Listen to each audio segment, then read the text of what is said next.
Knicks family, what's poppin'? It's your boy. Ladies and gentlemen, we are back at the flagship resort for our lunch podcast. And, not everybody's made it down yet.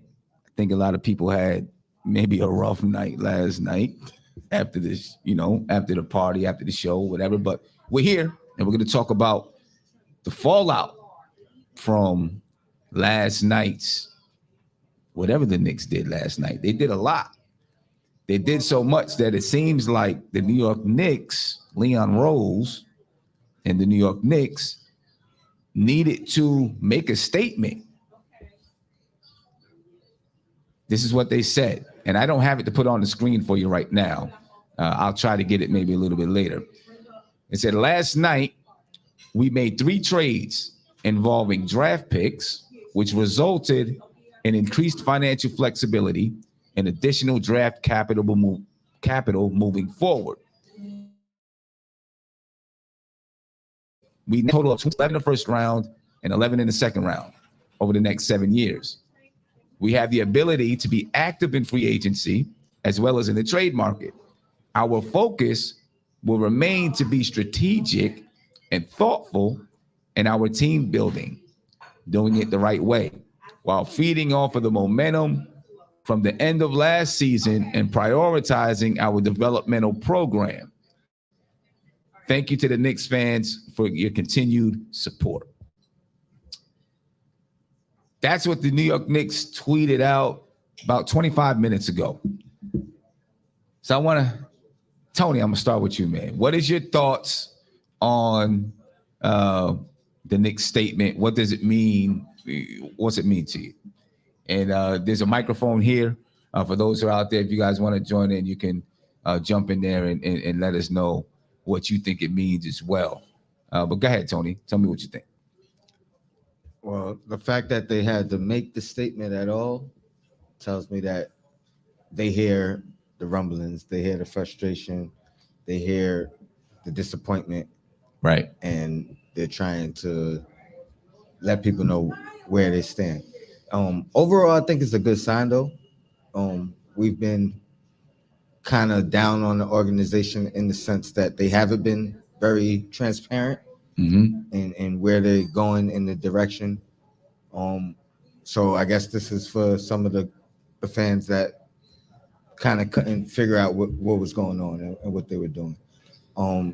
I've been saying at least all season, maybe even longer, but particularly this all season, I trust the front office. I trust their reputation so far. We've seen them move back 2 years in a row. Now this year they moved out pretty much of the first round, but they continue to accumulate assets and things of that nature. So I'm not mad at the statement. It took me off guard hearing it initially, but I to me they weren't talking to me. They were talking to some of the more disappointed fans, I guess. A lot of disappointed fans. A lot of disappointed fans. You know what I mean? Shoot. I mean, I think everybody is disappointed. People wanted the Knicks. People are ready for something to happen. Some kind of a splash, I guess. Right? People are ready for a splash. I mean, disappointed in the sense that I really wanted Ivy. Right. You know what I mean? I really wanted them to do that. It did open the door for a lot of talk as far as, now we dropped out of the first round, so we have everywhere from 11 down to say the Knicks could have got that guy, the Knicks could have got that guy, the Knicks could have got that. So, they definitely opened the door for that. And we've heard enough of that over the past couple of years. Right. But if I'm assuming we're getting Brunson. So if we trade the 11th pick and Kemba for Brunson, would I have been upset? Absolutely not. I think that would have been a steal. And theoretically, that's all we did. Right. And got better with the assets and the capital. Right. So that's the way I'm looking at it. I mean, 11 picks, 22 picks over the next 7 years or whatever. You're not picking all those guys, obviously. So you got to do something with those picks. When are they going to do something with those picks? Who are they going to do it with? I understand that they're being calculative, but they got to figure out how to do something and make something happen. Because if not, and you sit on all these picks, you don't make a move. Every time, at some point you got to take a chance to make a move somewhere, somehow. That was the same thing that happened with the Celtics, Danny Ainge and them, right? They had all these picks, assets, or whatever, and it was like, okay, when are you going to make a move? Finally, they made a move for Kyrie. Obviously, that one didn't work out. But yeah, at some point, you got to try to make a move, and maybe they just don't feel it's time to make a move. Isaiah, what is your thoughts about that statement? Yeah, I mean, the statement, I'm going to agree with Tony. I mean, I know a lot of Knicks fans are upset, and look, I get it. We got 22 picks, but you all right, Dosen. We got to make some efforts with it because you don't want to be the Celtics. Because again, right, all those years, every year, the Celtics would trade down or trade back and get more assets, and they never really landed the big free agent. They really built through the draft with their picks. So, and we're not going to take all these guys. There's 11 first-round picks. We're not going to take up all these guys. So I feel like the Knicks should either next season or whatever they're going to do free agency, you got to make some moves and use those picks. Now, what I do say that I like is that when they do trade these picks, they're not going to just be using their picks. So they're going to still be able to draft players but just use other people's picks. So that's what I took away from that, because at the end of the day, Knicks fans would have killed them if we trade our pick. Oh man, here we go. It's gonna be another Joakim, LaMarcus Aldridge situation. But now you have other players, you have other teams' picks, so that you can attach a player. When you do trade for a player, you're not gonna be shooting yourself in the foot with your own picks and not having any kind of because those picks have so many protections. Yeah. The ones that they did trade for, Detroit and Washington, and we're going to look at them in just a second, have so many protections, you might not ever see those picks. Now, they're probably turning into second-round draft picks. Yeah.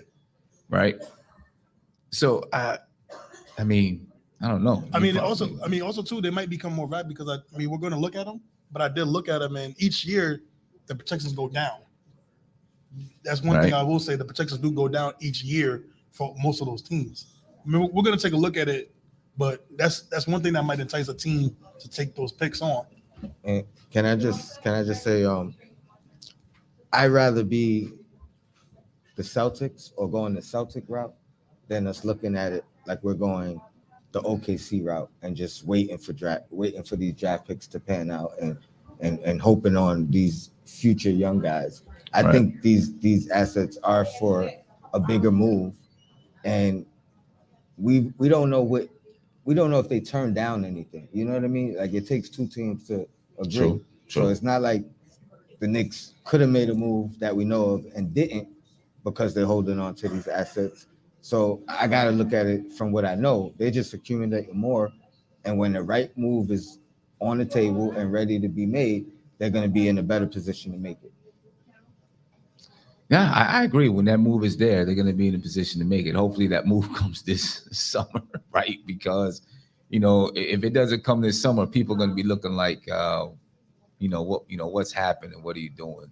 You know what I mean? And free agency is what? Next Thursday. Should start next Thursday. Yep. Right? So hopefully with free agency starting next Thursday, they'll be able to make something happen. Obviously Jalen Brunson's, they're trying to sign Jalen Brunson. We know that. Maybe they can make a move for DeJounte Murray. I really don't know who else out there I would be interested in as far as the point guard. I'm not interested in Kyrie, right? I'm not interested in doing anything with John Wall, right? I think I would have some interest in D'Angelo Russell. He's one I would have interest in. What about that guy from the Portland Trail? What's his name? Oh yeah, Anthony Simons. Okay. Is he more? But I think Portland might want to keep him around. You think they might want to move him? No, I think. Yeah. Shady Sharp. They got Josh Hart. They They got Dame. Want to grab? My bad. Yeah, so that they can hear you. My bad. Yeah. Yeah. So they got And this is Ron from Still Knicks Fans speaking. ladies and my gentlemen. fault, fellas. Ron from Still Knicks Fans. Salute to everybody. Thank y'all for tuning in as always. The radio voice. There we go. I thought that was Barry White for a second. Hey. Yeah. I go. Yeah. Hi there now. Watch out. Yeah, they do have. Portland did pick up Shaden Sharp. They still got Josh Hart. You got Dame, who, unless he says he wants out, he's still with the team, and they're going to be rocking with him. He's going to be playing most of the minutes anyway. So a guy like Anthony Simons, I mean, he's been showing that he's ready to get busy. Like, he can ball. Mm-hmm. So he might want to be in a position to have that spot where he can go do what he got to do somewhere else and show that he's the man. I don't think he's going to be able to do that with Dame still in Portland. But isn't Anthony Simons more of a small shooting guard than point guard? Well, his ability is more of a shooting guard, but he is a point guard. He is somewhat of a facilitator. He's much more of a facilitator than anybody the Knicks have had. So I would consider him more of a point guard.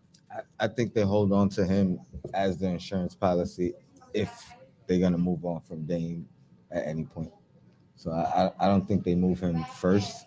I think they kind of hold on to him, and then if Dame requests to be moved, they have somebody waiting right there, ready to go. And you don't think, with them trying to build around Dame, they feel that Anthony Simons is a good piece to put around them?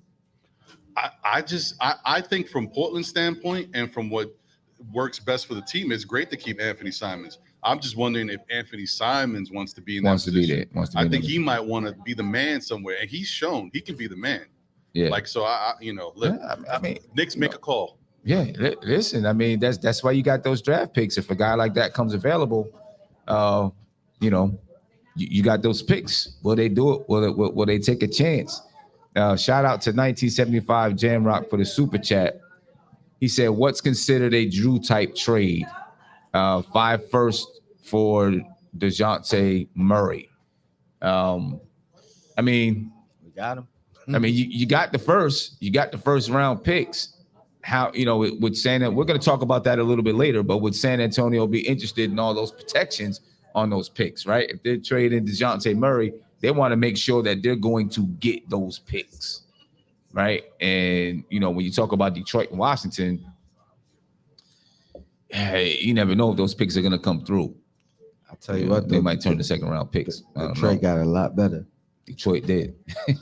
Thank you to the New York Knicks. That's true. Detroit's going to be, they might be kind of tough. And let me just say, yeah. I'll tell you another thing. What's If that? the Knicks don't do anything and they gave Jalen Brunson to the Detroit Pistons and they continue to get better, it's going to be a hard day for Leon Rose and the rest of that front office, bro. Yeah, because they traded. I mean, we'll look at it. They made the trade. They actually made that trade with Charlotte for Jalen Brunson and then traded him to Detroit.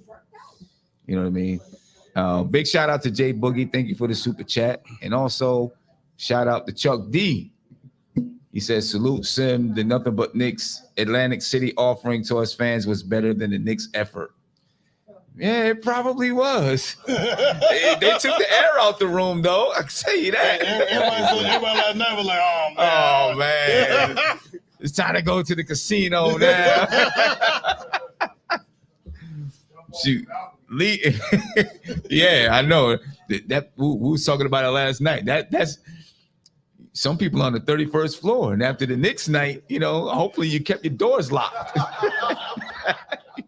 Shoot. Yeah, but looking at just a quick breakdown of what the Knicks did do last night, and hopefully it's big enough for you guys to be able to see it. Basically, they traded the 11th pick, Kemba Walker, and 4 second-round picks for 3 future first-round picks. Right? That's really what it boils down to.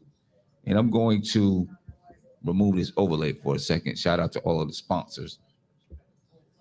But they traded the 11th pick, Kemba Walker, and 4 second-round picks for 3 future first-round picks. Those picks, 2023 from Washington, that's top 14 protected.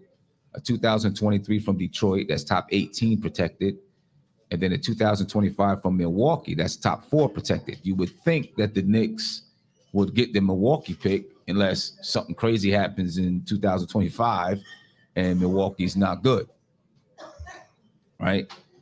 They drafted Trevor Keels with the 42nd pick, Keels. And then they signed Gene Montero to an Exhibit 10 contract, which includes a training camp invite, right? And then, and we'll come back to talk about Trevor Keels and Gene Montero a little bit. And then they did it all to save money on the salary cap, right? So they saved close to $13 million.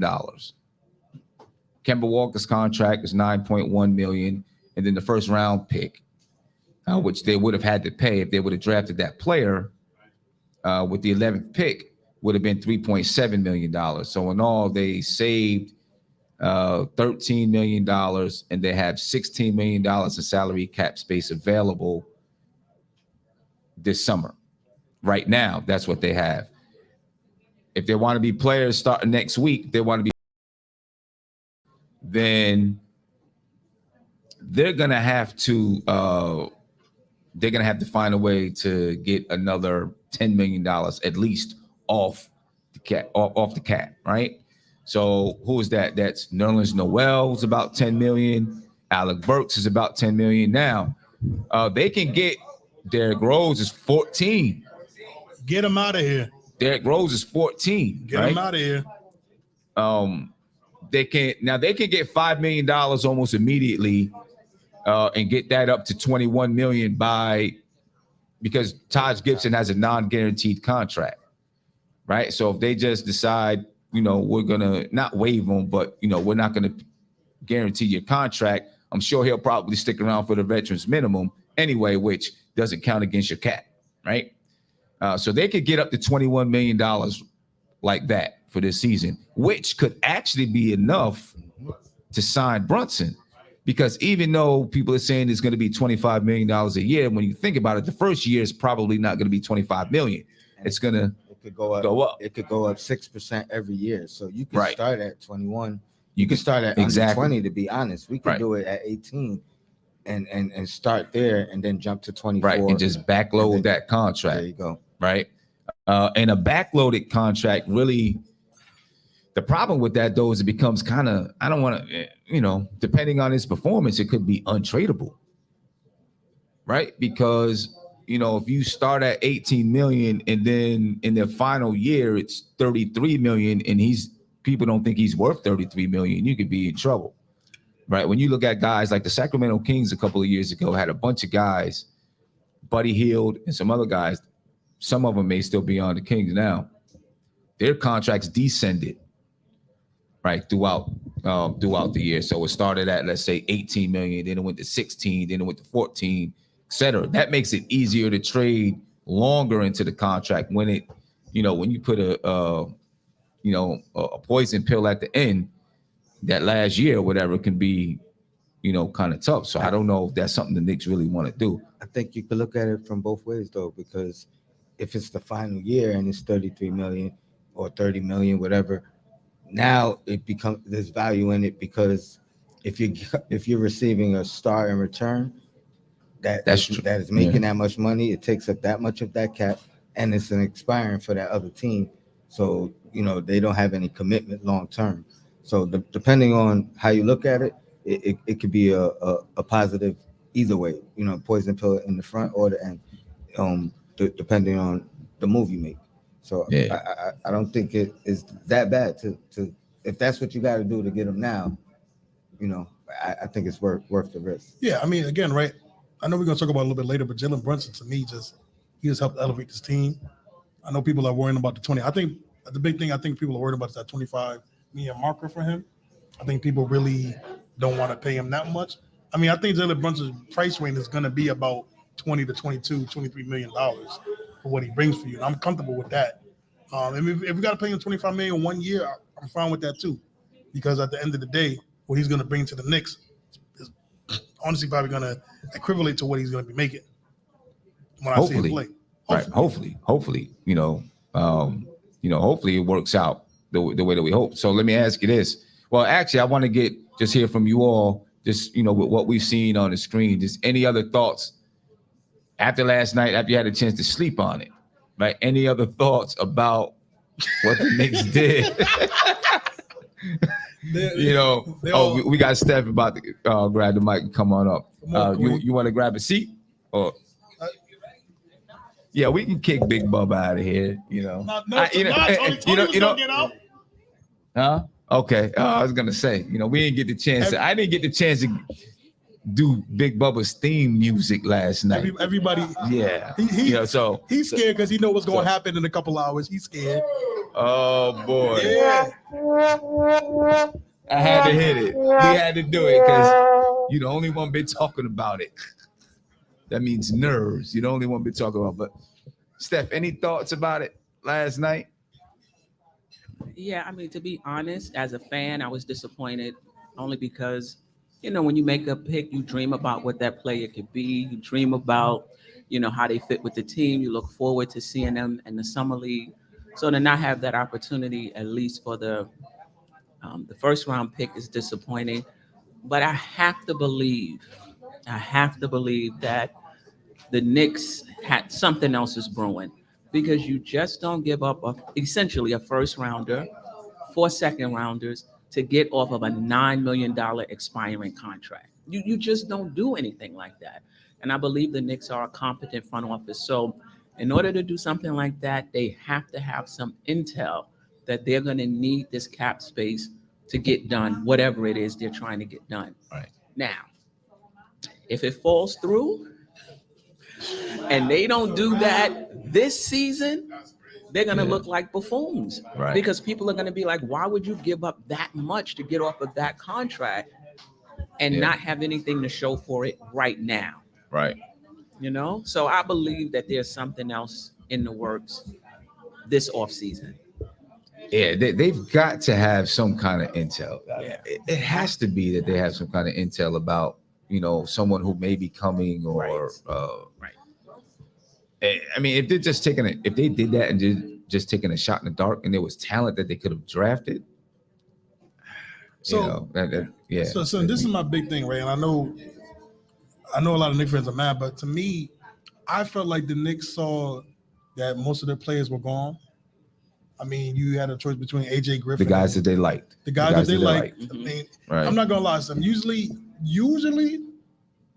when you're the 11th pick, there's somebody that spills over, right? There's always a surprise pick and somebody spills over. I ain't gonna lie. This year it did happen. All the players that we wanted, like everybody, man. It's like each pick, it got to the player that we all wanted.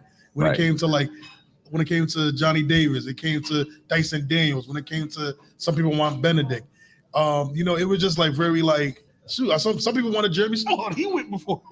But the Knicks had to know going into the draft that there was a chance those players wouldn't be available. Right.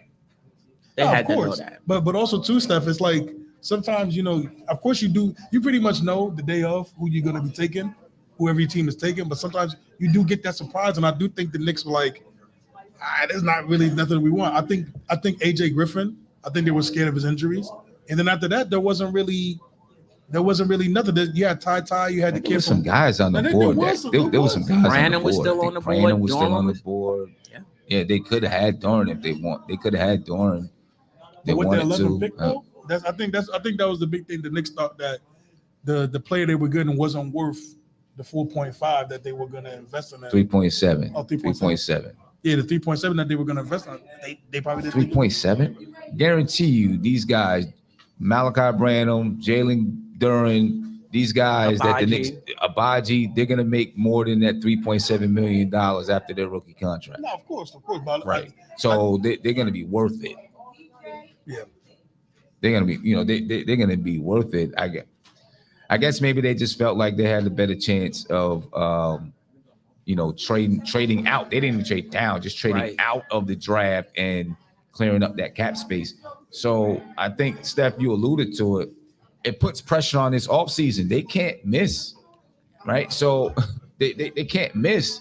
It seems like they're gearing up for Jalen Brunson. So my question is, and is it Jalen Brunson or bust this summer? You think? I would say it has to be Jalen Brunson or someone better than Jalen Okay, Brunson okay. because they can still open up more cap space depending on what they do with Noel, Burks, and we hardly talk about it, Rose, who Right. also has a, Right. I believe it's a team option, and he's sitting on 14 or 15 million dollars. Nobody talking about him. He played 25 games or 20 or 26 games, so there's the potential to get off to create even more cap space. So I think Brunson is the floor. But DeJounte Murray is out there. I think Zach LaVine is a long shot, but he's out there as a restricted. I think he's unrestricted, an unrestricted free agent. So Okay. Brunson Jordan Poole. or someone better. Right. You know, But I do agree with you because I do think, look, I don't want to say Jalen Brunson is the before that he's going to just automatically come in because he might not come here. But I will say that the Knicks have set themselves up because they're literally one move away from having almost $30 million in cap space. Right. They're literally Right. one move away. Right. So Right. they can almost get anybody they want. I mean, I wouldn't agree. Well, they got to make those moves first. Yeah. But I mean, they could have a possible chance to Kyrie, which I don't want, but they have a chance from Kyrie to Zach LaVine to they have a chance. If the Knicks were able to move Rose, that's $14 million. That would give them $30 million in free agency, right? They could move Alec Burks, who just had surgery, so it might be a little bit tougher. Good thing they got these draft picks, though, I guess. So they can throw some draft picks at it, right? That would give them $40 million. And then if they could move Nerlens Noel, that's another $9 million or whatever. That's $49 to $50 million. It's possible. It is To have in free agency if they can move those guys, and maybe that's what they plan to do with those draft picks. right. So Right. essentially, the money they would have next free agency, they would be fast tracking it to this offseason. I mean, Right, to this offseason. I mean, and then the thing is, you still have enough. You still got for all of those players that you would be moving. Right, if you move Noel, you still got Jericho Sims there as a backup, and I'm assuming that they would plan to sign Mitch. And this is what I was saying. I was saying this earlier a while ago. I wouldn't plan on the Knicks signing Mitchell Robinson like as soon as free agency starts, because they can go over the cap to sign him. So they make all of their moves first and then sign Mitchell Robinson.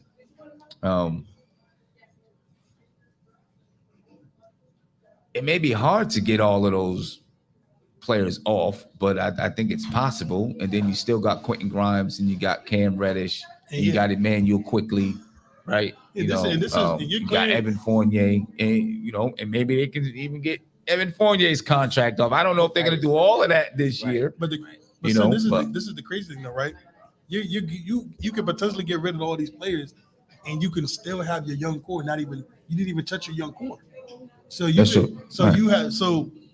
and again, I'm not saying this is what the Knicks think is going to happen, but if I'm a free agent and you got these young talent there, and you still have your draft picks, and you still got $50 million, I mean, I'm not going to say the Knicks are a desirable location, but you got young players, you got cap space, you got flexibility.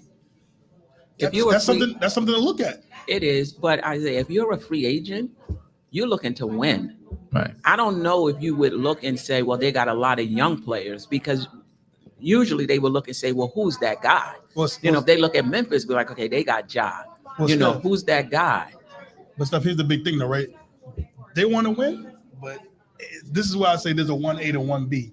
They want to get paid. That's the big thing too. So if the Knicks can clear $50 million, listen, most NBA players, we don't like to believe it or not, they want to get that money. They try to get that 30, 40. They're trying to get that $30 million.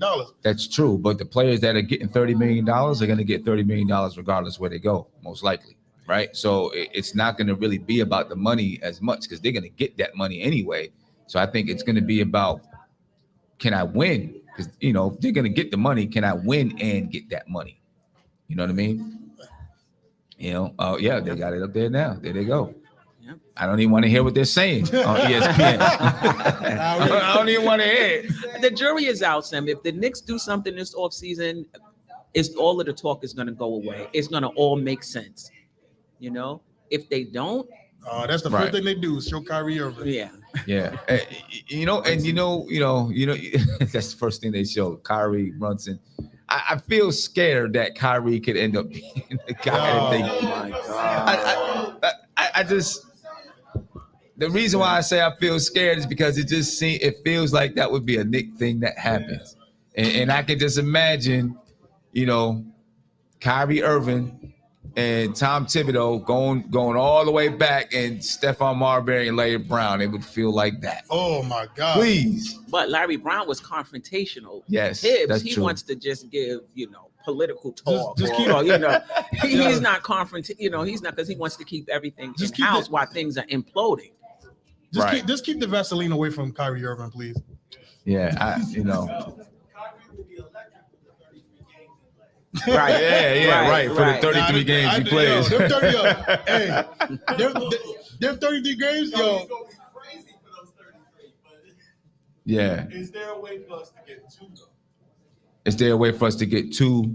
Like maybe we figure out a way to get Jalen Brunson or Kyrie, Mhm. and could we still trade for another player, or maybe even bring Right. him in if we can move I forward? mean, I think Right. that they can. I think they can bring in if they can clear all of those players off the books, then they can definitely sign two players, right? Like we were saying last night before we left. If you clear all of those players off, now you're talking about a Jalen Brunson and Zach LaVine. You're in that Right. territory to be able to bring in both of those guys. Right. Everybody be quiet You know what I'm there. saying? Everybody be quiet Right. there. But You know? and if you don't do it in one off season, say you can't clear cap space, you can only clear in enough to get Brunson. Next season, off season, you're going to have the cap space. You Right. can bring in another player then. Right. And then we're also too, we're not even talking about if we do get these guys. Let's say hypothetically everything goes right for the Knicks and we do get a Jalen Brunson and a Zach LaVine. We're not even talking about the guys on this roster that are going to do better.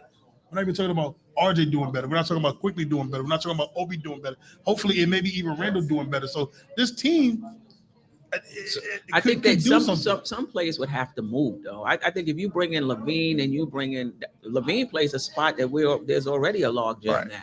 Right. If you If you- bring in Brunson, how many minutes is the backup point guard going to get?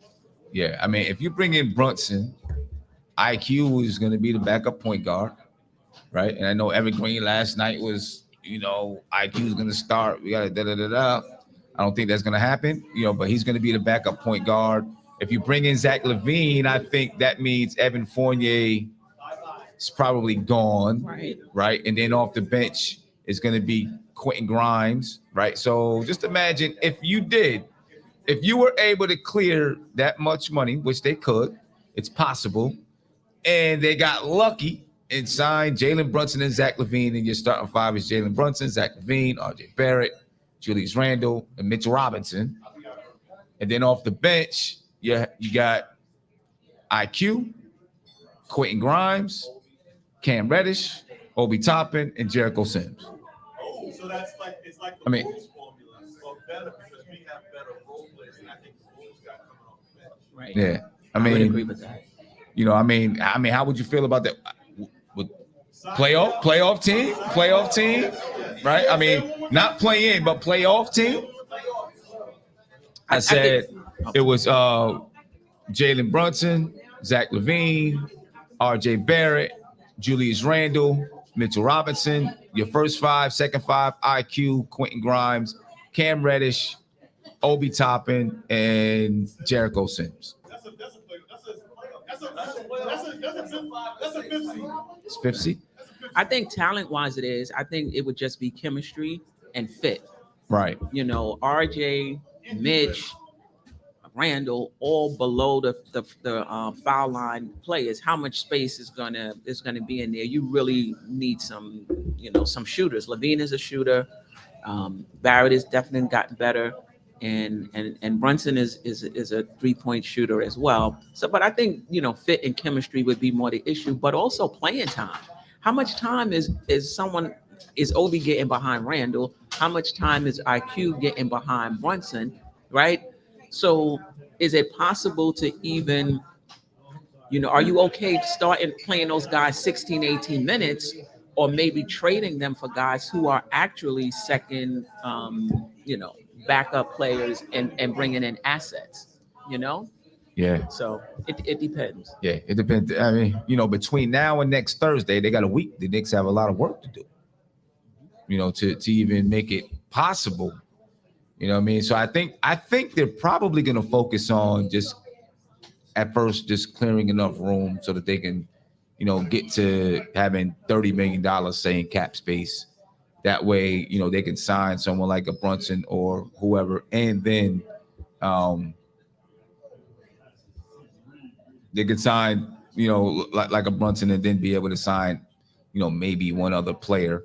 They should have the mid-level exception that they can use as well, right? To sign players. I mean, they should have enough though, where they could sign a Brunson and then also do a sign and trade for, or trade for another player, if that's what they're trying to do.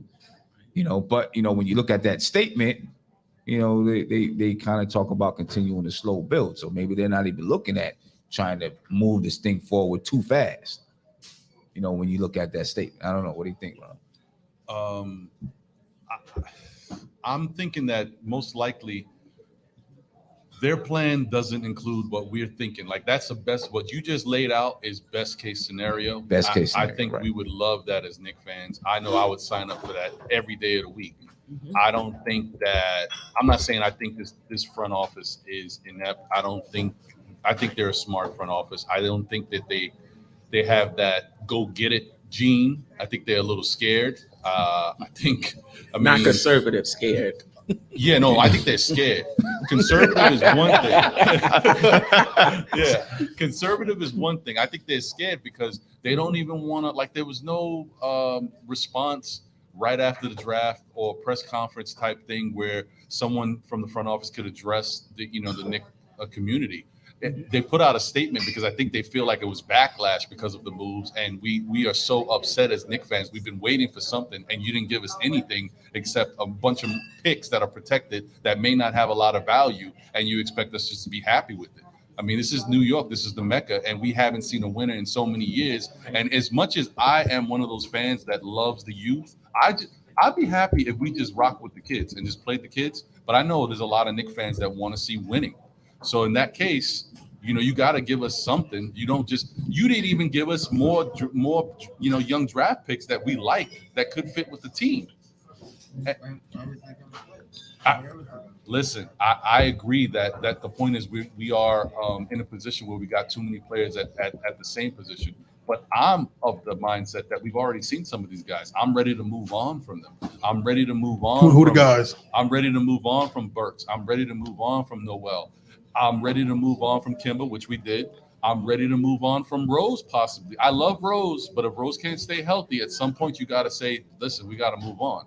Also, even if, say we would have, you guys know how it played out, and I called it, Johnny Davis would go number 10, and we wouldn't be able to get him at 11. But if we had got Johnny Davis goes into training camp. He plays against Grimes. If Johnny Davis looks better than Grimes goes too. Like, just you're trying to evaluate your talent and make better picks. Why don't you? But my thing is, if you got Johnny Davis and Quentin Grimes, why not keep both? I would. I'm just saying, but you got to be able to move all these other people off first. Yeah, that's true. That's true. Because my thing is, like, right, you said something earlier about the first round picks. To us, we might not think they're nothing, but we got to understand that these front offices don't think how we think. Those first round picks, clearly they mean something because OKC had them originally, and they're the same protections that they got. Mm-hmm. But they found out they can flip those to go get the 11th pick. Now we don't know what the Knicks can flip for those picks. Well, they didn't. I mean, OKC didn't get the 11th pick. No. I'm saying they traded for the 11th. Right. Yeah, right. but those picks, them picks never changed. Those picks still had the heavy protections on it from when they got them. So nobody said nothing to them. Mm-hmm. But I'm saying that front offices think completely different than how we think. And again, those picks are probably going to be very valuable. That's why they got them. Well, I think the reason why no one said anything about them is because people knew that they were breaking down to Yeah, they're breaking it down. breaking it down to nothing, and then trying to rebuild. So yeah, you collect all of those draft picks, this and that. I don't know if this front office ever made it apparent that they were going to break it down to the bare bones. You know what I mean? So yeah, you need 22 or 30 draft picks or whatever when you're breaking it down to the bare bones. Right. And you can make the argument that I'm sorry. No, go ahead. The Knicks are operating like we are a super talented team and that we don't need to draft at 11 and 13. You know, Right. like we couldn't have used AJ Griffin or Branham in Durham. And like Ron said, bring them into training camp. And whoever they beat out, those are the guys that you need to move. Right. You know, Exactly. I mean, are we still in talent acquisition mode, or do we feel like we have enough? Now, they could be thinking that we have enough young players. And so now it's time to create this cap space and go out and get some veterans, Yeah. Right. you know, better veterans than we had last year. And if that's their plan, then fine. I want to see it. And all of this goes away. Right. But if they don't do that, Yeah, and hopefully right now we're in that holding Right. pattern where we don't really know what's happening, so we're panicking about it. I want to just recognize a couple of people. 1975 Jamrock asks, did Noah's contract come off the books this year? Yes, but that's already included in that. What the 16 million that's free. So they're finally off of Joakim Noah's contract, but when they traded for Cam Reddish, that kind of took place of Joakim Noah's contract that was coming off the books this year. I think Joakim Noah was like $6 million a year. Cam is about the same. The Knicks were going to be off of Kevin Knox's contract this season at the same time as, Joakim Noah. So by bringing in Cam, it replaced that $6 million. Adele Chapman, thank you for the super chat. So we're keeping all 3 first rounders or just 2 first round. Say that again. We originally have 4 picks. We traded one of the picks to Detroit. We trade. we got one back. We got Milwaukee No, so back. we have Milwaukee have back. 3. We have We have 3. plus- So but next year we're gonna have 5 first round picks. Correct. Right. So Correct. when we traded Kimba. with OKC, Yep. we got 3 from OKC. Then we traded one of those picks to Charlotte. to Charlotte For so that we can get Duran. then we traded Durham. And then we traded Duran to Detroit. Yes. Duran and Kimba and Duran got and back Kemba, that and got 2025 back Milwaukee pick. Right. Yeah. The 2025. Let's hope they suck in 2025. Yeah. So Mm. that's how that went down. Jules Walker. Jules the Walker. Thank you for it's not $20,000. That would be crazy, but for the 20,000, I'm gonna say $20 super chat. I appreciate you. Thank you very much. Says this front office has no leaks. Don't listen to leaks. My gut, my gut says that DeJounte Murray for multiple picks. I would love that. That would be great.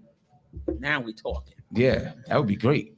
RD Knicks, thank you again for the super chat. It said, do you think the Knicks' real goal might be Bradley Beal? I don't think so.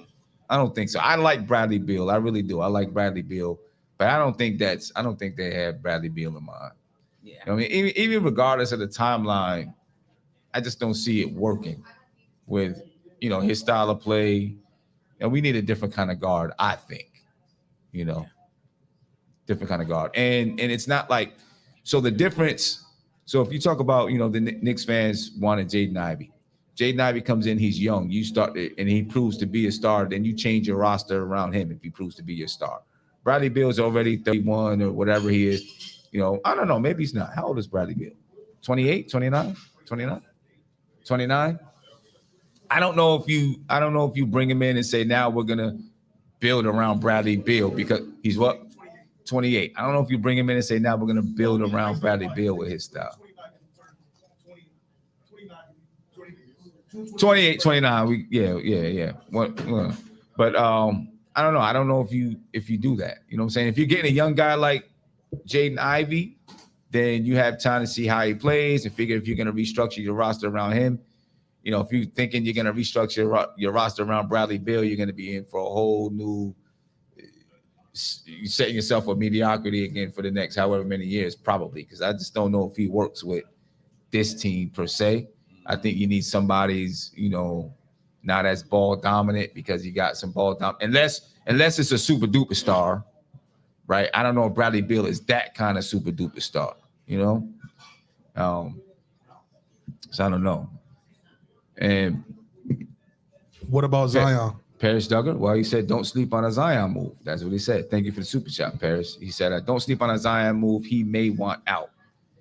It's possible. I'm not gonna take it off the board. It's possible. And if he did want out, you would have the money, you would have the ability to do it.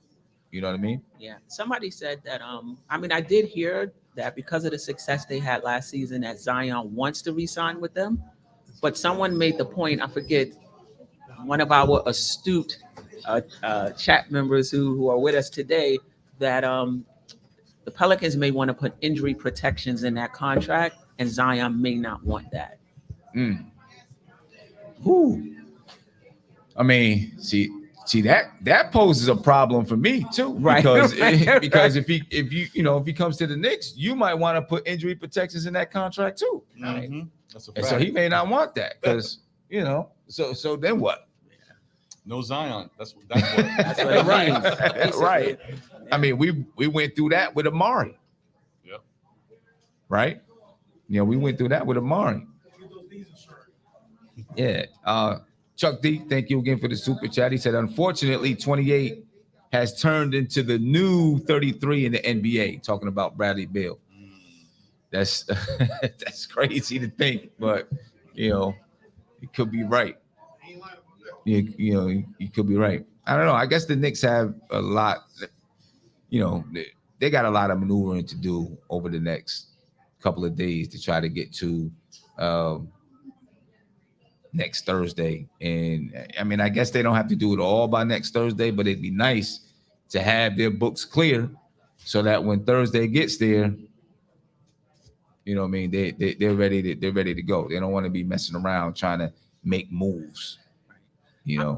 I mean, I think that they have intel behind the scenes, and it's possible that, maybe there's a player that they keying on and they already know what it's going to take. They already know how many draft picks it's going to take. They already know how much money they need to clear in order to sign this guy. So they're not operating blindly by any stretch. Right. So let me ask you this. Mm-hmm. I think I've said it already, but I'm going to say it again because we've asked for this for a minute as Knicks fans. We do have this young talent on our team, and we've been wanting to see more of it. What if the Knicks are finally saying, you guys want to see more of it? We believe in these guys. That's why we drafted them. So now, even if we do go out and get Brunson and bring him in as the starter, IQ is the backup. Mm-hmm. Obi is going to get his chance to play. Grimes is going to be either, a starting shooting guard or maybe a shooting guard that gets a good amount of minutes. Cam Reddish is going to have his time to shine to get around 20 minutes a game or something like that. If they're finally going to play these guys and then maybe we get a healthy Derrick Rose, are you happy with the fact that that is what they can put out there? Because we haven't really had a chance to see that. We were happier when they played the kids, even though when they played the kids, they were playing lesser competition. It was towards the end of the season. But now if they're going forward and saying, we're going to play these guys now, going forward from the beginning of the season with a healthy Rose and hopefully bringing in an acquisition if it's Jalen Brunson or someone else, are you guys happy with that? Better than what we had last year? I was gonna say, Ron, because this was a big thing for me that when I sat back and think about it, because as a lot of Knicks fans were complaining about last season how the Knicks kids didn't play, how they didn't get a chance to play, how all season long, even though it wasn't true really, they get to play, but we had this notion that they couldn't get any minutes. So my thing was that I know people were upset that we didn't get another player, but it's like we're going to say the same thing about the player that we picked. He wasn't going to play. So my thing is that we have 8 kids on the roster. That's the majority of our roster. That's 24 and under. Literally, the oldest is, I think, it's Obi. I think he's the oldest. So why not give these kids more of a chance to play, more of a chance to develop? Again, these are kids are 24. They can barely buy a drink. I don't even think RJ could just be able to. Is 22 years old. You have Obi that's 23. Quickly is 22. You got all these kids, but they don't get a chance to play. Why not let them play this season? Why not? Again, I think they will, and I think No, but maybe what they're doing is part of trying to clean up the roster, like trying to clean it up where because if let's say these guys can be those young guys can be backups, and then you got veterans being the starter. Obi would be about as old as Jalen Brunson, but and that's the thing, right? Because if we would have got another guy, that would have been 9 guys. 9 guys that are under 24 on the team, and most likely he would have been either 19 or 20 who would have joined the Knicks. So again, I just feel like we was upset, like, oh, we didn't get another player, but it's like, no, man, we have a lot of young guys on this team, and Steph always said we got to figure out who can play and who we're going to keep, because no, you're right, but they got to do something this summer. Yeah, that's they got to do something this summer. It has to happen. They can't. We're gonna do it next summer again. Now we're gonna do it next summer. No, we it can't, needs to happen. They gotta do something with this money and picks and all of that this summer. Anybody else got something? The mic is here if you want to. Can I answer Ron's question? Yeah. Go ahead. I would not be happy, Ron. I would not be happy. The players that we have, they're good players, but I see them as rotation players. I don't see these players as stars. Now, if you bring in a number 1 and a number 2, and the players that we have on our roster, those are your rotation players, those are your backups, then you have a high end, you have a really good team, because those guys are really good. But I don't see them as stars. And I don't want to use next season as a playing ground to see what we have. If you're going to start somebody, it's because you believe they can start, not because you want to see what they have. Right. And that's, to me, that's two different things. So if you believe IQ can start, you believe he's a starter from what you've seen so far, then start him. Mm-hmm. If you believe Obi can be a starting power forward in this league, then move off of Randle and do it. But don't put Obi in there just to see. Don't put IQ in there just to see, because it's not a playing ground. This is a basketball team. We're trying to win games. I think, as far as Cam Reddish is concerned, he's a very talented guy. He's been in the league 3-4 years. We had ample opportunity to see what Cam Reddish is going to be. Is he trending toward his ceiling, which is pretty high? And it still gives me pause that Atlanta chose Herter and Hunter over him. So, and he has a contract coming up. Right. So if the Knicks have an opportunity to get a really good player for Cam, I have no problem moving off of him. I want the Knicks to field the team that you can feel like this team is taking another step. Now, I don't want them to mortgage the future. Don't bring in LeBron James for 4 young guys. I don't want to do that. But if you bring in a Murray who's young, you bring in a Donovan Mitchell who's young. I'm not saying these guys are available. I'm just saying you bring in a Brandon Ingram who's young. Mm-hmm. I'm for giving up a few maybes for players that are proven in this league and they're still young and their window is still long. Right. Right. So let's see what the Knicks do. I think they're very responsible. I don't think they're going to bring in an injured over-the-hill guy and trade off our youth.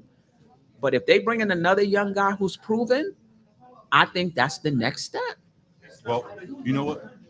Before you guys move on, I just wanted to say we do have one X factor, and he's turned himself into an X factor because of what happened this past season, and that's Julius Randle.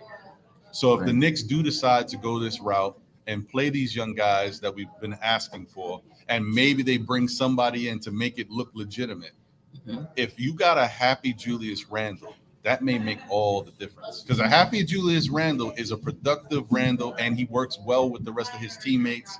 If we see the Julius we saw in the most improved player season, and it's not about the numbers, because the numbers are very similar last year too, but it's his mindset and how he interacts with his team. Right. I don't care about the fans. I just care about how he interacts with his team and his effort on that court. If we get the best of him out there and he's in a good place, I think that might make a big difference as to how it translates to our But- basketball It will. victories. But It but will. Ron, It will. I gotta push back on that because I can't trust that. Yeah. I can't. I'm serious though, man. Like, listen, I know we're all human. I don't want to get too deep into that side of Randall, but I don't know if I can trust a guy that I got to worry about him being happy and him showing the effort on the court. Because at the end of the day, man, I can't plan my season or try to do this based on your emotion. Because if that's the case, we might as well wrap it up now. Because seriously, man, and it's like, look. But would you say that was a one-off though? In terms of like this, I've never seen last season.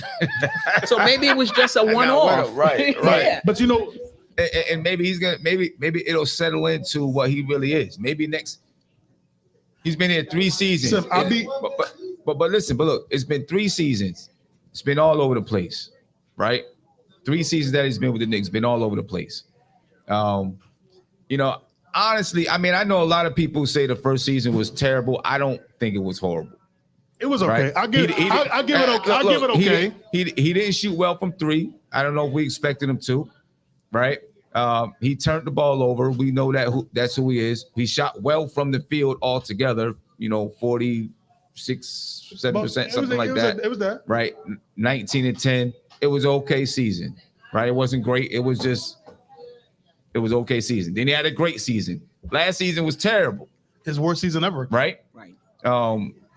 Percentage, right? I'm gonna say overall it was his worst season so- just because of everything. Because of everything, right? Overall. So maybe that 4th year levels out to, okay, this is the exact guy that this is him. So I'll be honest with And you. then you kind of know what it is. I don't know. Because I'll be honest with you, man. I'm fully comfortable. I don't want him on the team, but if we have to keep him, I'll be comfortable with a 20-10. 20-10, give me 45% shooting, and just give me the effort. Now that's the point.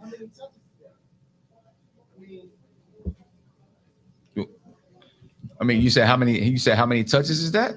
I mean, to be honest with you, if you go and you look at Julius Randle's, I don't want to say just touches because, the offense runs through him. His shot attempts, I think, since he's been in Knicks, is at like 16 or 17 a game. That's not crazy. That's shot attempts. Obviously, his usage rate is high, but I think when we got to the end of last season, we could see it was starting to change. And I think it's going to change going forward, especially if we get in a point guard. I think that the usage rate, I think, goes down. I still think he gets the same amount of shot attempts, though. But the usage rate goes down. You know what I mean? So maybe his assist numbers go down, and everything is not just based on Julius Randle drawing a double team and then kicking it out. Because that's basically what our offense is. A couple of handoffs on the opposite side of the floor. Basically, it's let Julius draw a double team and then kick it out and then swing it around the perimeter to an open shooter. It's basically that. That's what we hope for. Right. That's what you hope for, right? So, it's hopefully it's going to change with a point guard, a real point guard coming in. Exactly. That's why we need that. Yeah. My only problem with keeping Julius Randle is that the first night that he starts off with a bad game, the Garden is going to rip him. Yeah. It's going to be really bad. And hopefully he has thick enough skin to handle that. Last year he didn't, but moving forward, hopefully he grew from that. You know what I mean? And now when Tibbs, he's going to keep him in there and he's going to get roasted. Right. And then they're going to be yelling Obi Toppin's name to get him in because that's what we're going to want to see. You know what I'm saying? Right. So that's the first. If he starts off 0-3 for one game, could you imagine? Right. But remember a couple years ago when we went to the game, so it was Frank Ntilikina and Dennis Smith Jr. Yeah. Oh, that was rough.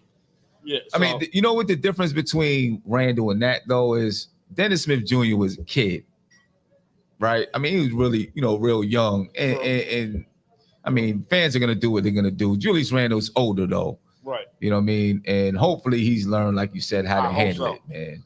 That was the only reason why I thought that he probably should be gone, because I could just Yeah. see it being bad now. You know, Yeah. he probably can't even have a bad night, which is ridiculous. You know, the fans could be the fans are going to be Listen, tough on him. I mean, but there was nights with Randle when Randle was having a good game, 30 points, and RJ was having a terrible game. yeah, And when Randle went to the line, the fans were chanting RJ Barry. And it was Shane Obi, all And types of Obi, stuff. yeah. so now what do you think they're going to do this year? Right. You know what I mean? I know. So That's going to be rough. But it is. that, I mean, but that's right. Right. Yeah, and you know, if Randall just comes in and just says, I'm gonna play. If I have a bad game and they chant and they do whatever, I'm gonna ignore it. I think eventually it would die down. But I think I think this, to me, real Knicks fans, the biggest thing with Randall wasn't the bad shoot. It was the effort. It was him. So how many games you call last year? He just leave his man open for three. He just leave him open. He'll do the fake closeout where he just put it. The complaining to the refs. I was a little more upset about the complaining and not getting back. I feel like that little closeout thing. I don't know, but I feel like they're maybe part of their defensive. One of their rules is if you can't get all the way out and close out, stay in for the rebound. You know what I'm saying? That's something that some coaches do so that they can have guys in there to rebound. Or if they look at a guy and say, statistically, they shoot 31%, don't close all the way out. I don't know, but because I've seen other players with the Knicks do the same thing. You know what I'm saying? Like they're already deep into the paint. I think that's one of the Knicks' defensive issues. They get deep in the paint. They're already deep in the paint. So someone's wide open. They don't run out at the person. You know what I mean? They're like, oh, I'm already too far back. I'm going to stay in. So they might have a rule at a certain space on the court where if the player's out there and you're behind this line, don't close out. You know, I don't know. But part of that problem with Randall last year was Tibbs wasn't holding him accountable. No, that's true. He was leaving him out there. That's true. Stinking it up. And he just said, well, we're going to ride with him. And it was times the fans was complaining at the end of the season, like Obi will come in and he'll be playing well. And he'll be like, or not just Obi, just the starters will be struggling and the bench would get him back in. 3 minutes left. He bring them, bring the starters back, and the game closed out terribly. And that the fans like, what were we doing? I get back it.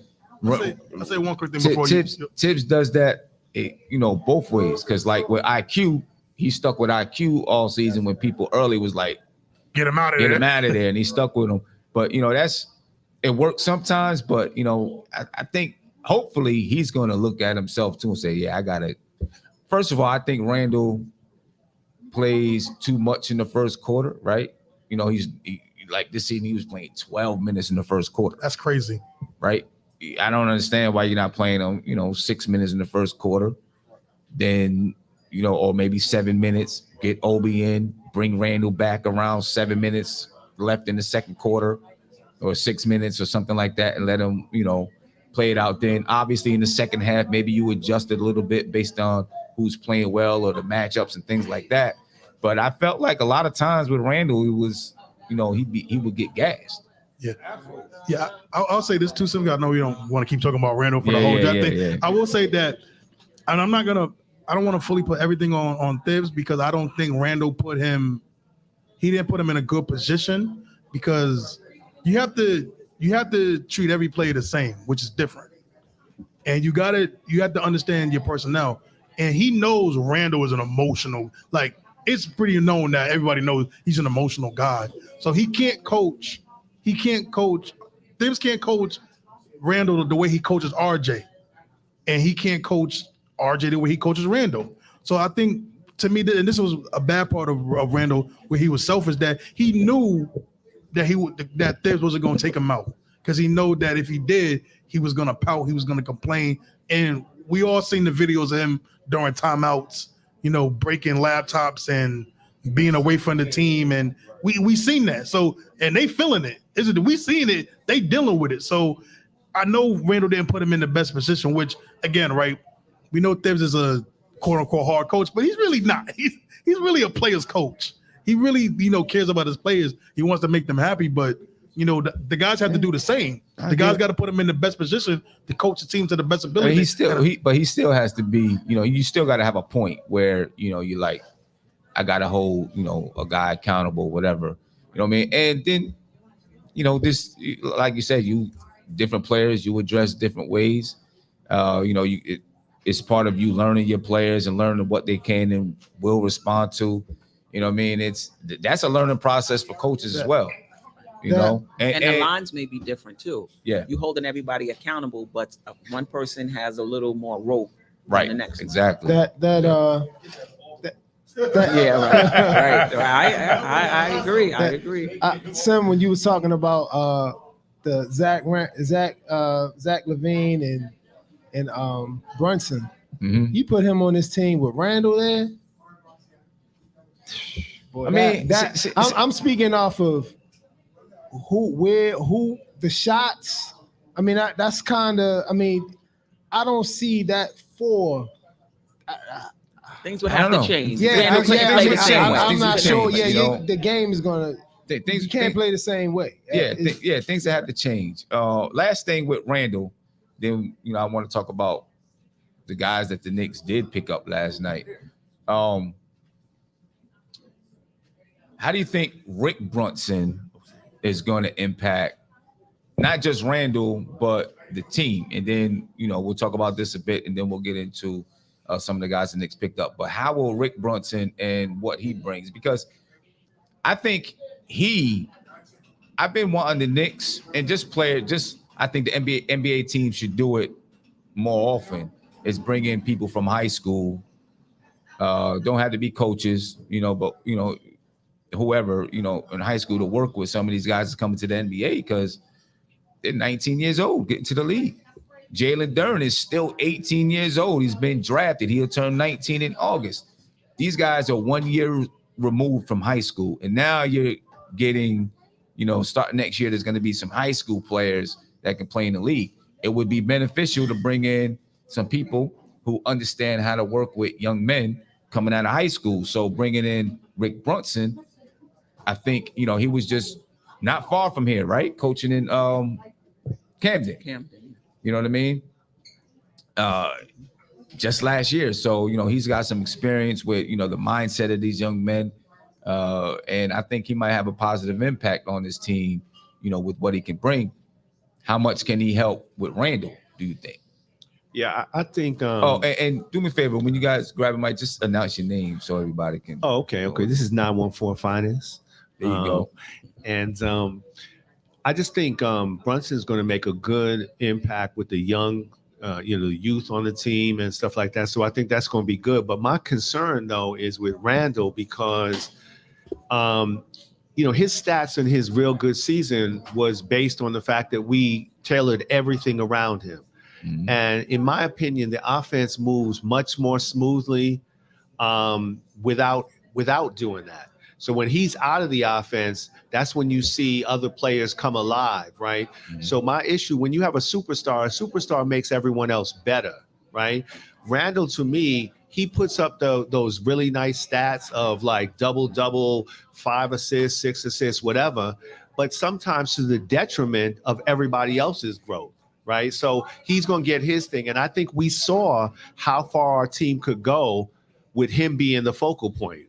That's the first round and go home, right? Mm-hmm. What I think we need to do is really have a more fluid offense that has everybody having their time. So going back to what you were saying, Sim, about Brunson, I think he's going to really help, with some of the young players, but we have to have the right environment for him to be able to do that.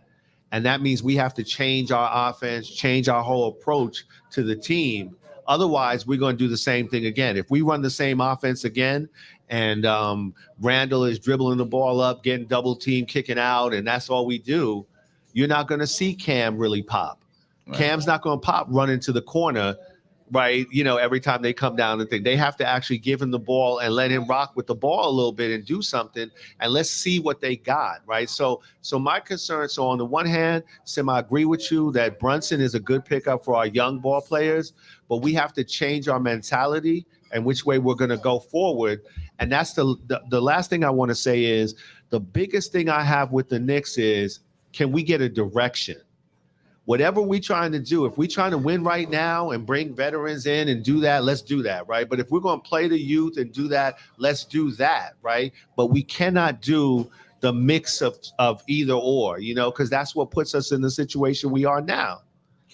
Let me ask you this. Do you think, though, after the season that Randle had last year, it was now had to be part of the process to see, can he go to another level? See, Do you think you know what I'm saying? And so it's like, all right, you know what? He did this in order to know if he's really this guy. Now we got to give him a season to see, can he do it again? Right. Because, if you didn't, would you have chanced the possibility of stunting that growth? Right. You know what I mean? Now you know, like, nah, it's not it. It's not real. So we've got to go in another direction.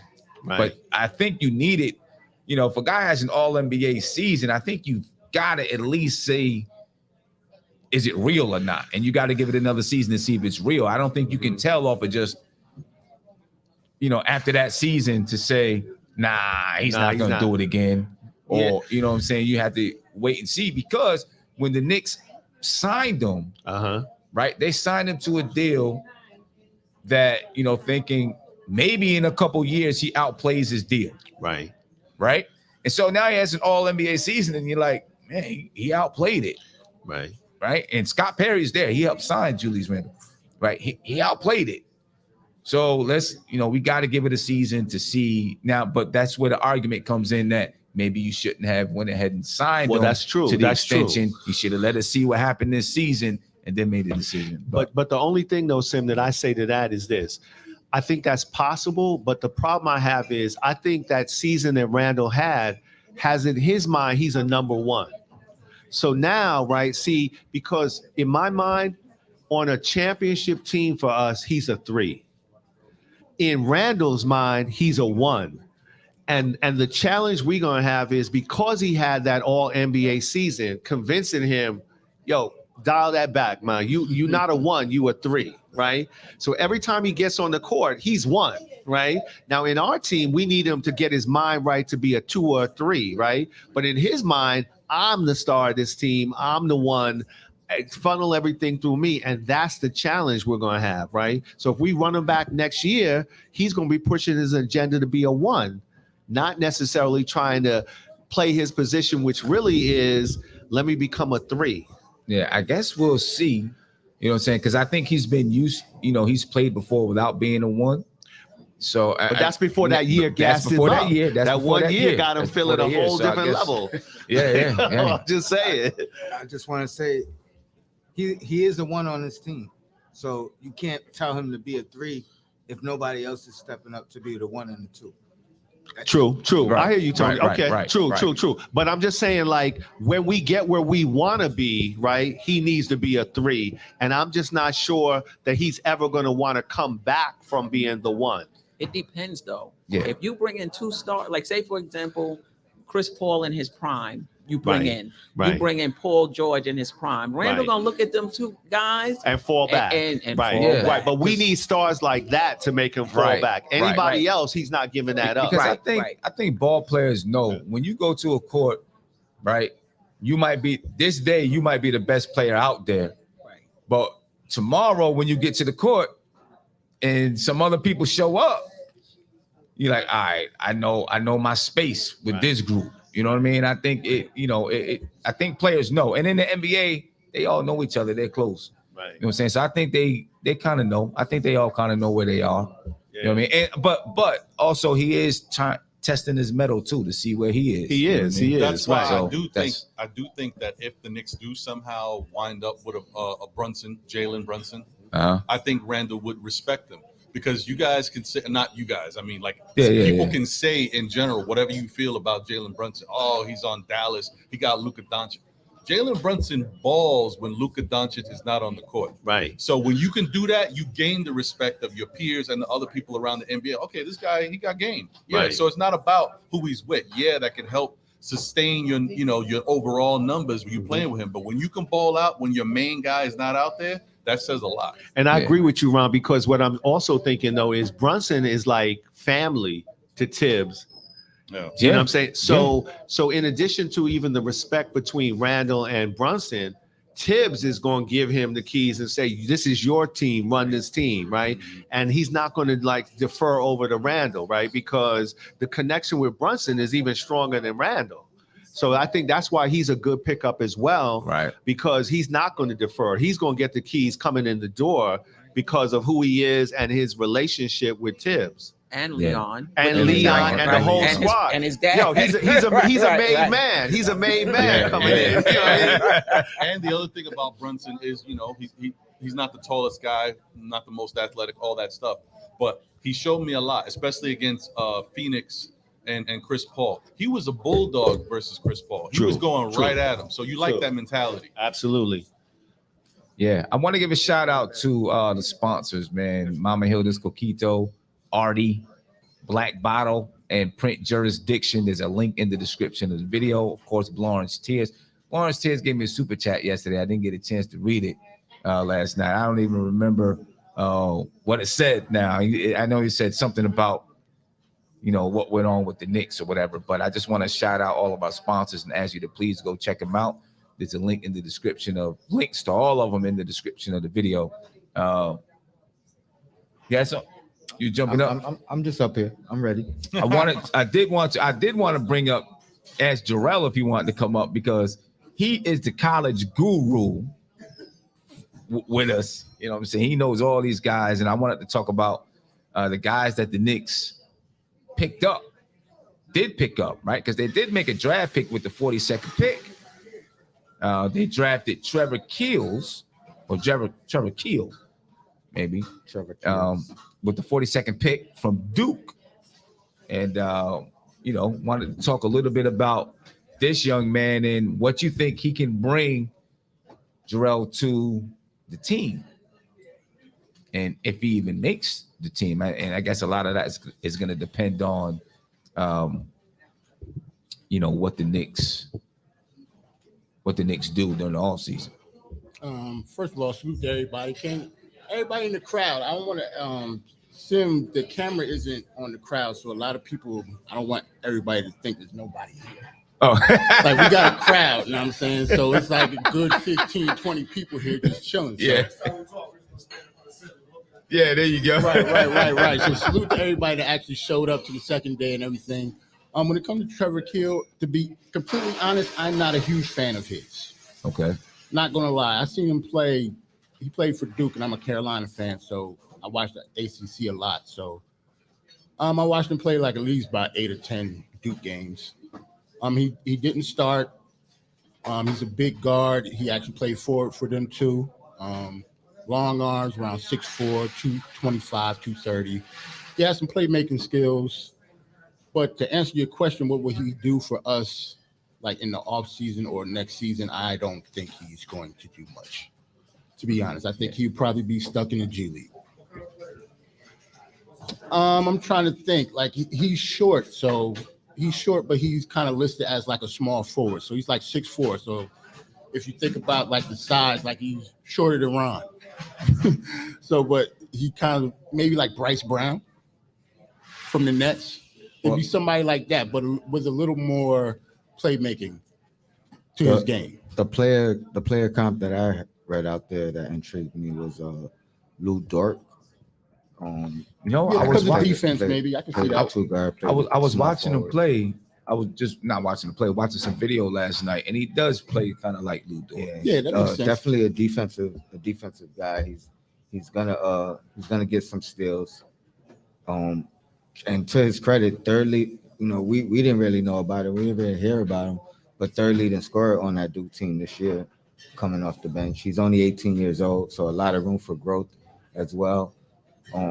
It took the night of watching the highlights and doing some digging to honestly like the pick.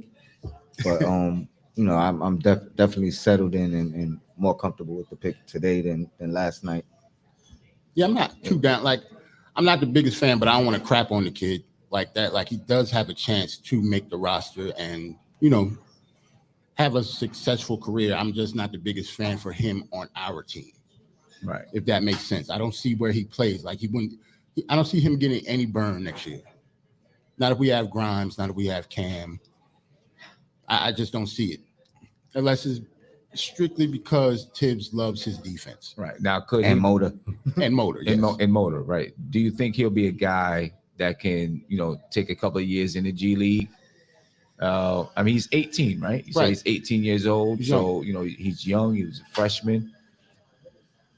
Take a couple of years in the G League, and then, maybe can come in and get some rotation minutes, depending on what happens with the roster. Right. There's going to be some roster turnover.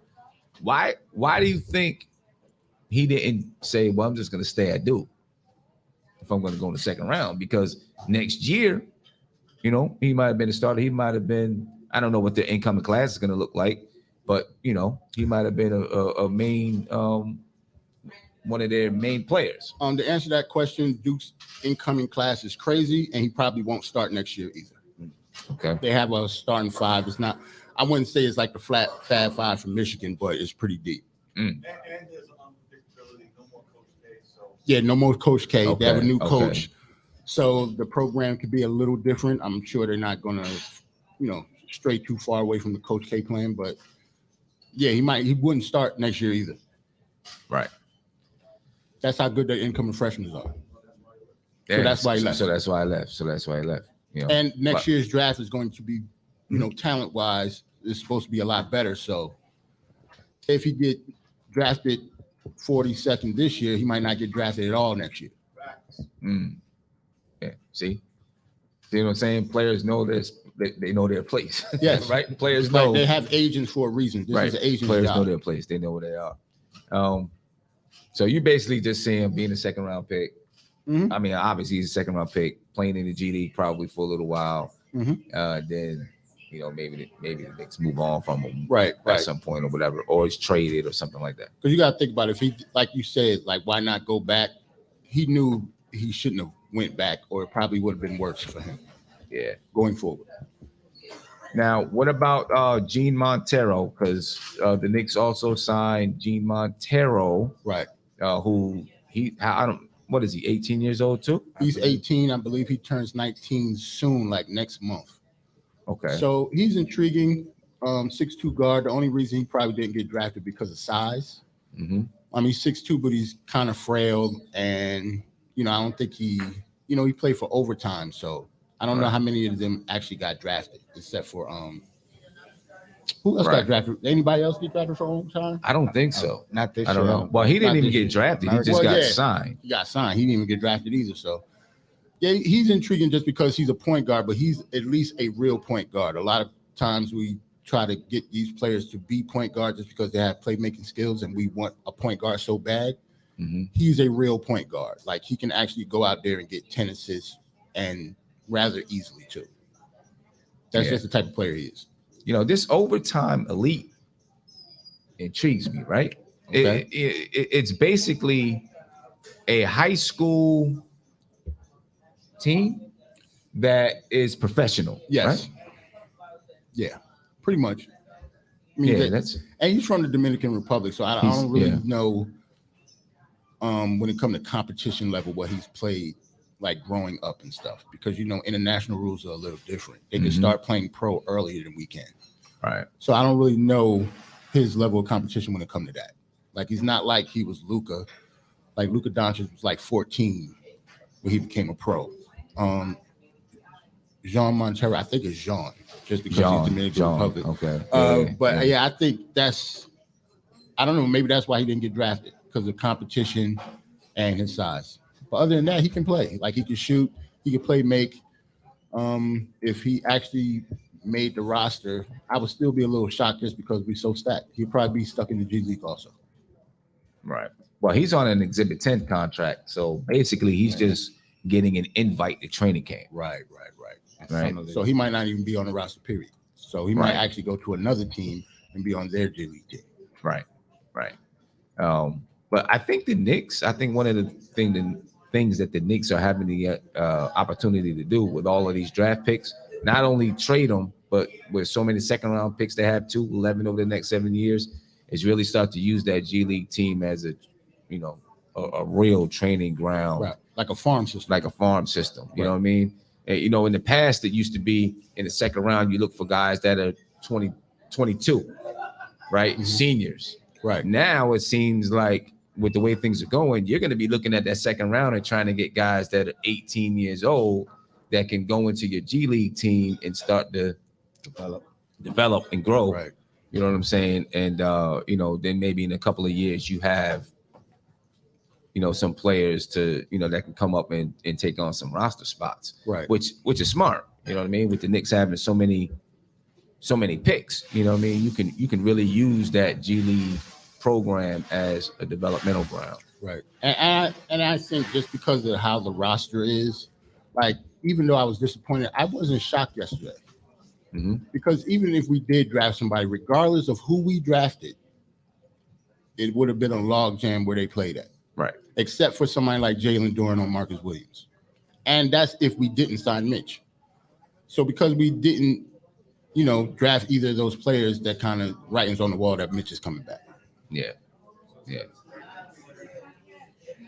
So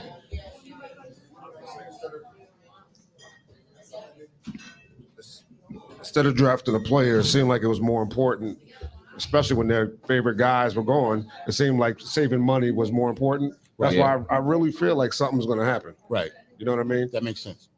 So that's why I wasn't shocked. Like when Simmons talked about somebody who was on the 31st floor about to jump, that was me. I was the one on the 31st floor. I was on the 16th about to jump. We would have bumped into each other in the air. I was on the 31st, looked out on my balcony and closed the curtain. And thought about what they actually did and calmed down. And, I'm not happy, but I'm not mad, if that makes sense. That's a good decision, man. Thank you. Yeah, we Tone. appreciate that. Thank you. Last year wasn't much better, bro. We kept trading back. I honestly that think trade this back year kinda hurt. felt worse. It felt worse. I think it did. Probably felt worse because we didn't get anybody Right. that you wanted, like at all. Like last year, we at least got Grimes. Yeah. I was a Deuce fan, so I was actually happy that we got him in the second. Everybody was just mad that we traded out of that other pick that ended up to be who? Kai Johnson, right? From Ty Jones. Yeah. Right. Shout out to Golden Eagle 99 and said, Sim, what's up? Do you think Randle and Rose? What do you think about Randle and Rose to the Kings for De'Aaron Fox? Any interest in De'Aaron Fox at all? Me Anybody? personally, no. No. Nah, Why not? I'm good. Why not? For one, I don't know. For one, I don't think they'll do that anyway because they gave up Tyrese Halliburton. Like to give up Fox too doesn't make any sense at all, and especially they didn't draft Ivy, so they have to have Fox there because I don't think Mitchell can start. I don't think he's ready yet. But I just personally not the biggest De'Aaron Fox fan. I don't think he pushes the needle to the point that he's getting us to the playoffs, especially not by himself. Yeah, I think that's too much. I think that's too much for him. Like if we talking about like Fox versus Jalen Brunson, I'm not even the biggest Jalen Brunson fan, but I probably pick Brunson over him too. Okay. Just because of the way he plays. Like I was never a big Fox fan. That's just me personally. Yeah. Anybody else have any thoughts on De'Aaron Fox? Interested in De'Aaron Fox? Everybody shaking their heads. No.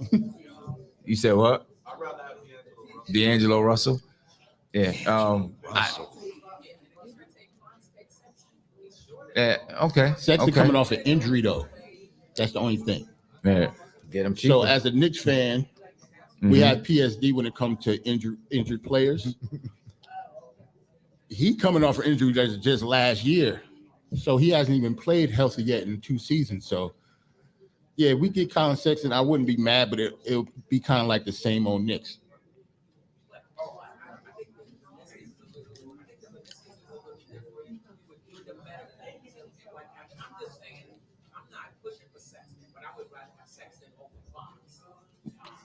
Yeah. You couldn't hear that, but Steph said that she would like to have Sexton over Fox because of the meniscus isn't as bad as an ACL or something like that, which makes perfect sense. Right. I understand that. Yeah. I'd rather have him game wise. I would definitely rather have Colin Sexton than De'Aaron Fox for sure.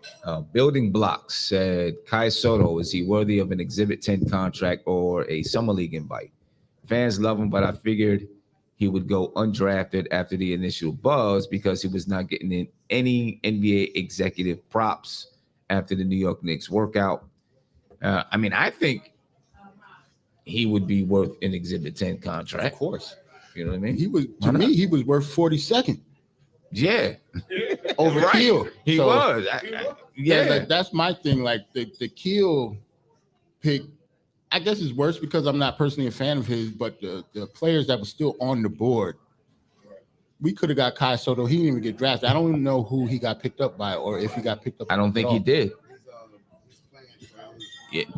Right. So he's gonna. Well, I think that makes sense for him though. They haven't. Yeah, I mean, because there was some things saying that he was going, he was going to go back and play for his country's team or whatever. But I think something else also came out and said, nothing is, imminent, of what he's going to do, and they haven't ruled out Summer League. When trying to get a Summer League invite. I think somebody will give him a Summer League invite. I hope it's us. Yeah, me too. Me too. I hope it's us. Yeah. It's kind of disappointing that he didn't get picked up. Eru, what's going on, man? What's up? Trying to just let everybody know I'm here actually. I know, right? Yeah, I'm still He's here. still here. Yeah, still here.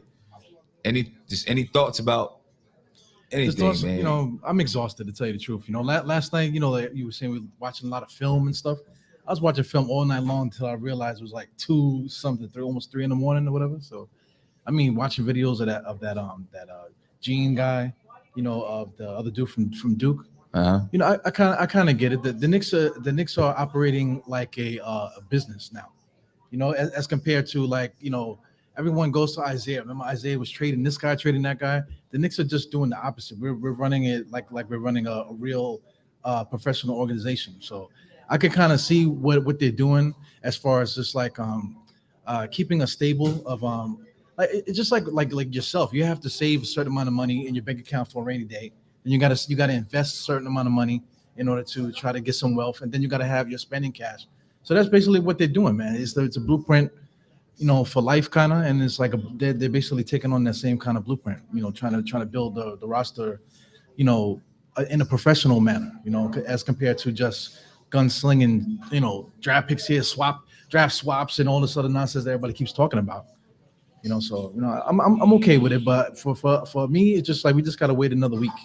To really know what's happening, because, free agency, you're talking about Zach LaVine and Bradley Beal and whoever else, the DeAndre, what's the name? Ayton. Yeah, DeAndre Ayton, the dude from San Antonio, the kid. So there's so many different guys that we can get. So we gotta wait a week. If the Knicks, pick up somebody right away, then we know that was the plan. The plan was to hold our youth to be the role players. Have the stash on the side, and then we'll just double down with Julius Randle, RJ, and whoever main person we decide to get. That's we just have to wait a week. We have to wait till that free agency kicks in. Yeah. If we get Murray, everything is forgiven.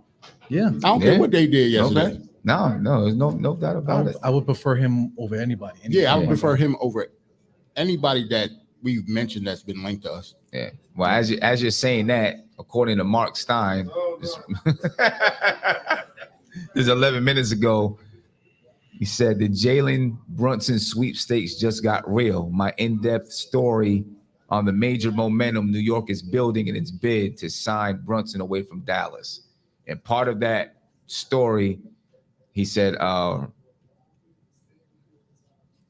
New York's chances are boosted. Boosting New York's chances is a growing belief among some close to the situation that Brunson wants this move to Madison Square Garden. I'm actually shocked about that. So, like Steph was saying, maybe they already got some inside information that he wants to be in New York. I'm not clicking that article though. I'm not clicking the article. And I would say if he's signed, I would not be surprised if an investigation opens up for tampering, right? Because his dad is now, in the I'm actually shocked that. Exactly. Yeah. I'm actually shocked because. Right. That's why we got those extra picks. They had to be first rounds because we went over the line and signed his father as a coach. So they had to be first round picks. Yeah, I'm actually shocked because I don't know anybody. I'm shocked because I don't know anybody older than like 16 that would like to play for their parents. I think it's different.